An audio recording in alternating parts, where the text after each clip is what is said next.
جوزي كان مسافر وابنه كان برا، وبدأنا قاعدين مندمجين في الفيلم اللي كان شغال. كان جايب وهو جاي من برا حاجات حلوة ورماها في حجري وقال لي بقى يلا عشان السهرة نتفرج براحتنا ونسهر وناكل حاجات لب وزداني وحاجات من دي. ودخل يغير هدومه. طبعا غير وخرج بشورت وبس. فبقول له ايه اللي انت لابسه ده؟ قال لي النهارده الجو حر قوي. ولا انت مكسوفة مني ولا ايه؟ قلت له لا عادي، بس انا اول مرة اشوفك بحاجة زي كده، وبعدين براحتك. ولقيته راح قاعد جنبي على الكنبة والكيس لسه زي ما هو في حجري. وانا بصراحة كنت مندمجة جدا مع الفيلم وما حسيتش بنفسي الا وهو بيحط ايده وعمال يمد ايده عشان يعني ياكل من الحاجات اللي في الكيس ويفتحه. وسبته، معرفش سبته ليه. بدأ الموضوع يزيد اكتر واكتر لدرجة انا ما رضيتش اشيل الكيس واحطه جنبنا او اقوم احطه في اطباق. حبيت الموضوع زي ما تقولوا كده، كنت فعلا حاسة بحاجات حلوة، كنت مبسوطة قوي بالحاجات اللي هو او الاحساس اللي انا حاساه. ما حسيتوش مع بابا ولا مرة، لكن حاساه مع ده. وبعدين الموضوع تطور لدرجة جت لقطة رومانسية في فيلم. بدأنا نبص لبعض احنا قاعدين بالليل على نور التلفزيون والدنيا او الشقة كلها ضلمة. مضلمة انا الشقة وبحب اقعد كده واسهر بالطريقة دي. بدأ يقرب لي شوية بشوية لحد ما بدأت الاقي نفسي يعني مستسلمة. حسيت بحاجات حلوة كتير وحسيت بيه كله.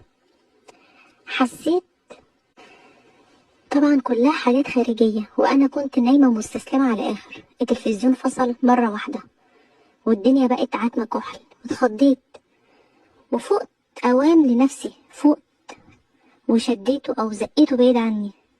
لقيت نفسي كنت فعلا هستسلم وهيعمل او هيحصل ما بيني وما بينه حاجات ما كانش ينفع ان هي تحصل. قمت مسكني من ايدي وقال لي في ايه؟ قلت له لا هو شوف بس النور قطع ليه. كنت مش عارفة اتكلم ولا عارفة اعمل ايه. وفي نفس الوقت كنت حاسة لو انا قعدت تاني او شدني وقعدت كنت ممكن فعلا او يعني خلاص مش هقدر امنع نفسي. وجريت بسرعة، نورت نور الموبايل بتاعه وجريت بسرعة على اوضتي وقفلت على نفسي بالمفتاح لحد الصبح. طول الليل ما نمتش وحاسة بيه رايح جاي في الشقة. طول الليل ما نمتش وبفكر على اللي كان بيحصل بينا او اللي كان هيحصل بينا، وان ازاي انا سمحت لنفسي انه يحصل كده، يمكن غصب عني مش عارفة. ولقيت باباه بعدها بكام يوم، وانا طبعا في الكام يوم دول كنت بحاول اتجنبه. يا دوبك اعمل الاكل واجري على اوضتي، ما بحاولش ان انا يعني اختلي بيه في اي مكان. بابا وجه هلكان من الشغل وبيطمن عليا وعليه ويقول لي في حاجه شكلك باين متغير. قلت له لا مفيش حاجه عادي يعني. قال لي انا عندي ليكي خبر حلو قوي. قلت له خير؟ قال لي هنطلع احنا التلاتة مصيف. قلت له لازم ابنك؟ قال لي طبعا، امال يعني هنسيبه؟ واحد صاحبي يا ستي عنده شاليه ظريف كده، فقال يعني اداني المفتاح وعرض عليا ان احنا نطلع نغير جو. حضري من بكره الشنط عشان نطلع. وفعلا حضرت الشنط وابنه جه معانا ورحنا. هو طبعا الشاليه في قرية دي كان في الوقت ده يعني فاضية، يعني ما كانش في عز الموسم قوي. ودخلنا الشاليه وتفاجأ ان الشاليه أوضة وصالة بس. قلت له طب ازاي هننام كده؟ قال لي عادي يا ستي عادي، ابني ده زي اخوكي عادي يعني، ما احنا بننام مع بعض عادي في الشقة. قلت له ايوه بس الشقة اللي هناك كبيرة لكن دي أوضة وصالة.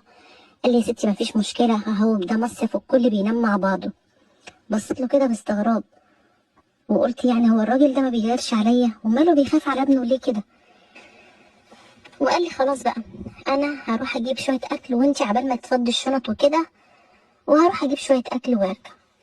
وانا فعلا بدأت اشوف الشقة وبدأت اشيل الشنط واعمل الحاجات دي، وابنه طبعا ما كانش سايبني.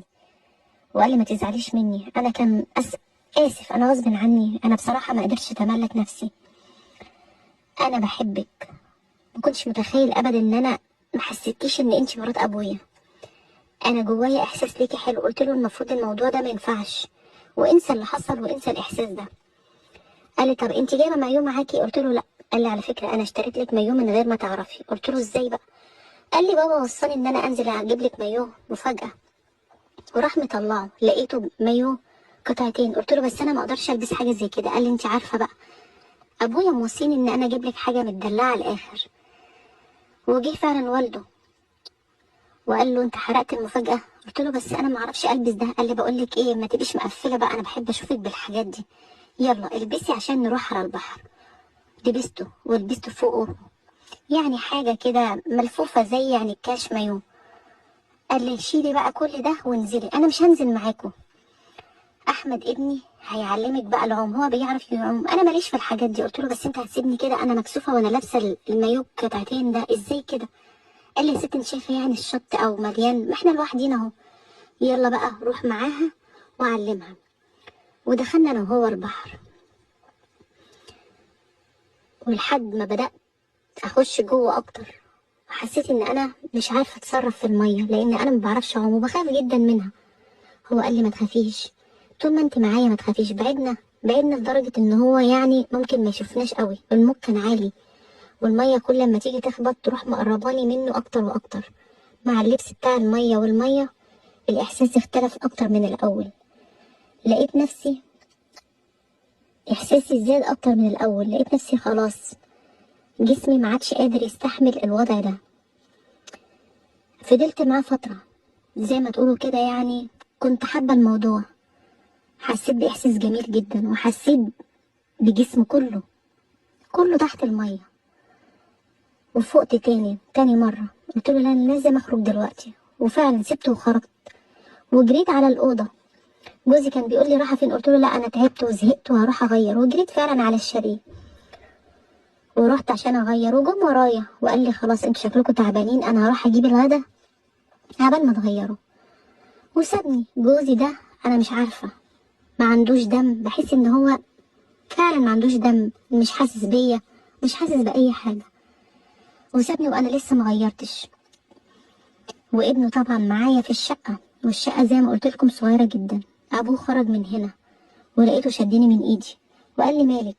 قلت له لو سمحت سيب ايدي، ما ينفعش اللي انت بتعمله ده، ابوك هيخش في اي لحظة. قال لي بابا بقى هيروح يشيش على القهوة الاول وبعد كده يجيب الغداء، انا عارف نظامه. الاحساس ما كانش راح مني من ايام، من وقت ما كنت في البحر كان لسه معايا، ما كنتش قادرة اتمالك نفسي لدرجة انه شدني من ايدي وانا استسلمت معاه ورحت معاه على السرير. وسبت نفسي في الموقف ده او في الوضع ده، لقيت نفسي خلاص سبت نفسي مش قادرة اتكلم ولا اقاوم ولا اي حاجة. وفعلا بس اللي حصل كان صعب جدا عليا. العلاقة بدأت طبيعية جدا، كنت مستسلمة كأني فعلا مع واحد بحبه وعروسة جديدة، مش راجل كبير قرفانة منه بيمشي بالمنشطات، لا، الإحساس ده كنت حابة معاه.